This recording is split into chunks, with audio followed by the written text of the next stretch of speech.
لماذا تم نشر صورة صلاح وزوجته برفقة الممثل الأمريكي ويل فيريل في هذا التوقيت؟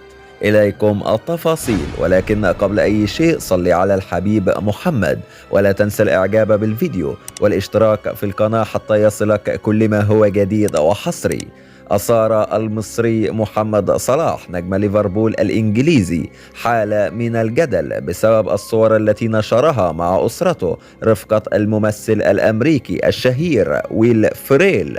وكان محمد صلاح سجل هدفا في فوز ليفربول على إيفرتون بهدفين دون رد في ديربي الميرسيسياد الذي جمع الطرفين مساء يوم الاثنين ضمن منافسات الجولة 23 من بطولة الدوري الإنجليزي الممتاز. وشهدت المباراة حضور ويل فيريل الذي يعد من أحد مشجعي ليفربول، وهو الذي يعرف عنه حرصه الدائم على حضور مباريات الريدز وتحديدا في ملعب أنفيلد.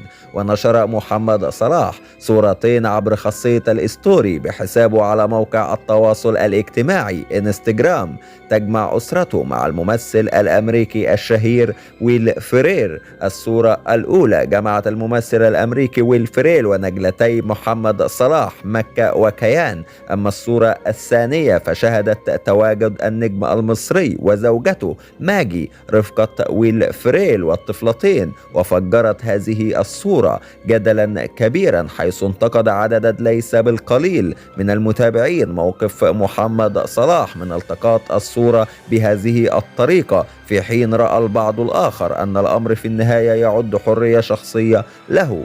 إلى هنا تنتهي حلقتنا، ونلقاكم بإذن الله في حلقات قادمة، والسلام عليكم ورحمة الله وبركاته.